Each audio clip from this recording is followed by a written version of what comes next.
ऊपर प्रभु की कृपा है ये हम कैसे पहचाने? ये 8 लक्षण प्रकट होने लगते हैं जिसके ऊपर प्रभु की कृपा होती है। हमारे ऊपर प्रभु की कृपा है ये हम कैसे पहचाने? तो ये 8 लक्षण प्रकट होने लगते हैं जिस पर हरिजू की प्रियाजू की कृपा है। पहला, घोर अपराध करने वाले के प्रति भी दया की भावना, शांति पहला लक्षण है। भाव में भी पहले शांत भाव है। हमारे ऊपर श्री हरिजू की कृपा है, इसकी पहचान ये 8 लक्षण। पहला, शांति, अर्थात घोर अपराधी के प्रति भी गुस्सा ना क्षमा करना, ये हरि की कृपा का लक्षण है। देख लो भाई, घोर अपराधी शब्द तो जाने दो, जरा सा प्रतिकूल हो जाए तो लाख समझाओ पर भ्रकुटी तनी रहती है। भला ऐसा है? अपराधी पर भी क्षमा का भाव होना, ये हरि कृपा पात्र में ही होगा, अन्य में नहीं। तो अगर अपने हृदय में ऐसा लगे कि ऐसा नहीं है तो हरिजू से प्रार्थना करनी चाहिए कि कृपा करो, मेरे में सामर्थ्य आवे। दूसरा, अनुसूया, वो किसी भी के प्रति कभी भी कोई दोष दर्शन ही नहीं करेगा। दोष कथन, दोष श्रवण की तो बात जाने दो। अनुसूया, दूसरों के गुणों में दोष ढूंढना ये नहीं होता, हरि कृपा पात्र में ये नहीं होता। ये सब भजन के नाश करने वाले, जैसे पहला अपराधी पर क्रोध कर देना, तो माया ने भेजा इसीलिए था कि तुम्हारे साथ व्यवहार ऐसा करे कि तुम क्रोध करो। क्रोध करोगे तुम्हारी ऊर्जा शक्ति नष्ट हो जाएगी, अध्यात्म में जो चलने की थी। और कहीं तुमने संकल्प कर लिया तो भजन शक्ति नष्ट हो जाएगी। तो अगर भजन बल है तो गया, जरूर उसको दंड मिलेगा, पक्का मिलेगा, 100% मिलेगा, लेकिन आप खाली हो गए। ना भजन करने की वृत्ति रहेगी और ना भजन रहेगा, दोनों बात। अनुसूया, किसी के सद्गुणों में दोष देखना, गुणों में दोष ढूंढना, ये हरि कृपा पात्र में नहीं होता। ये बहुत मंगलमयी बातें हैं जिससे हमारा भजन मार्ग पुष्ट होता है। तीसरा, वो बाहर से और भीतर से पवित्र रहता है, हरि कृपा पात्र। शौचाचार का ज्ञान होना चाहिए, वस्त्र आपके पवित्र होने चाहिए, ये बाहरी जल रज आदि के द्वारा बाहरी पवित्रता, और निष्कपटता, निश्चलता, सत्य भाव, ये अंदर की पवित्रता है। अगर कपट है, छल है, असत्य है तो हृदय मलिन रहता है।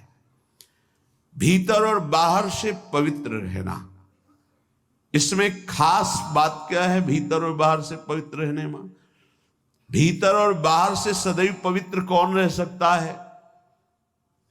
तो बोले जो पुंडरीकाक्ष भगवान श्री हरि का, प्रियाजू का स्मरण करता रहता है, वो शवायाभ्यंतर शुचि, वो बाह्य और अभ्यंतर दोनों से पावन रहता है। तीसरी जो कृपा का लक्षण है, अर्थात वो सदैव भगवत चिंतन परायण, शौचाचार का पालन करने वाला, बाहर और भीतर से हरि कृपा पात्र पवित्र रहता है। चौथा,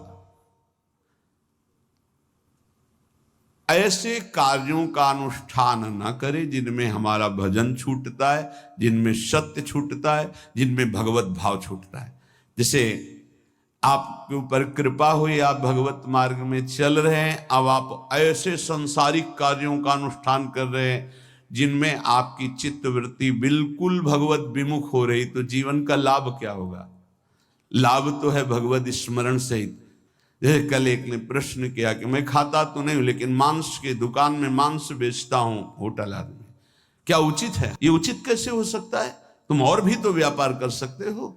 जरूरी है धर्म का पालन करने की इच्छा करते हो, धर्म आचरण करते हो, ऐसा नहीं।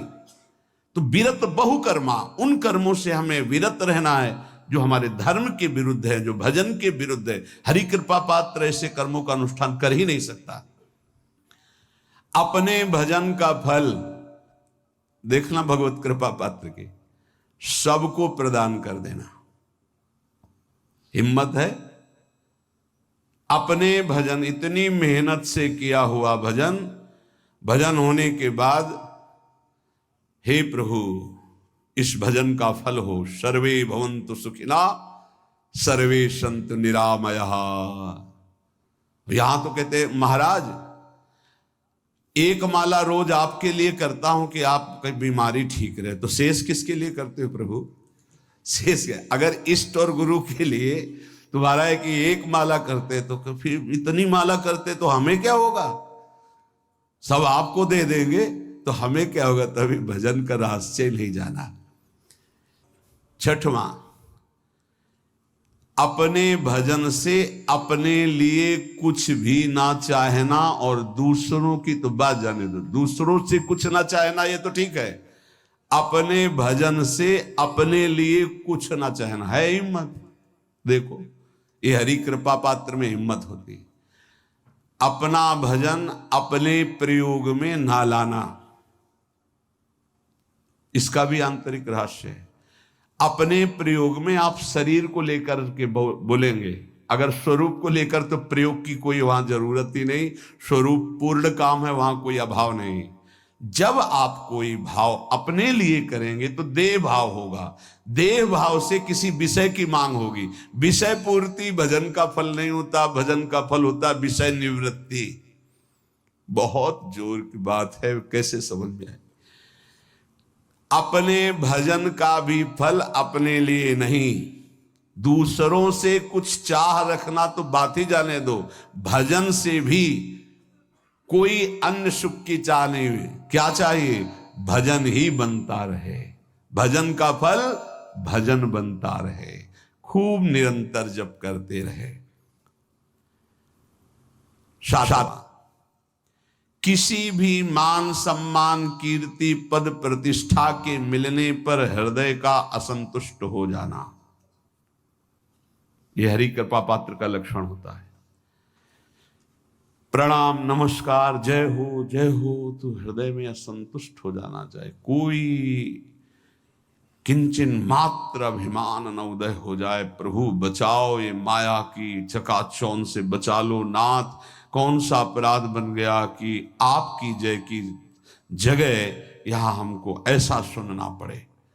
मान प्रतिष्ठा कीर्ति जिसके लिए बड़े बड़े लालायित रहते, हरि कृपा पात्र को विष की तरह चुभती है। और आठवां, किसी भी प्राणी समुदाय से संबंध ना रखते हुए सब पर दया की भावना, सब पर कृपा की भावना, सब पर करुणा मैत्री, पर किसी से ममता नहीं। ये सूत्र बहुत व्यवहार में प्रयोग करने योग्य है। सबसे करुणा और मैत्री, पर किसी से ममता नहीं। करुणा तो करी भरत जी ने, मैत्री भी की मृग से, पर ममता रहित नहीं रहे। ममता कर ली तो अगला जन्म हिरण का हो गया। ममता नहीं रखनी। निर्ममो निरहंकारा, करुणा मैत्री तो करनी है, जैसे इसमें आदेश है, गीता में जी आदेश है, अद्वेष्टा सर्वभूतान मैत्र करुणैव च, पर निर्ममो निरहंकारा, ये साधक की चतुरता है। प्राणी मात्र पर दया कृपा करुणा मैत्री, पर ममता नहीं। ममता किसी से, और यहां करुणा मैत्री ये तो गायब हो गई, केवल ममता रह गई है। अपने शरीर से ममता, शरीर संबंधियों से ममता, विषय भोगों से ममता, यही जहर है। संबंध में ये ममता ही जहर है, विचारों में अहंकार जहर है, कर्मों में ये आसक्ति जहर है। इसी जहर को मिटा दे तो जीवन मुक्त महापुरुष कर्म करते हुए, विषय सेवन करते हुए, वार्ता करते हुए, विचार करते हुए, बिल्कुल जहर रहित उसका जीवन हो गया। तो ये 8 बातें हरि कृपा पात्र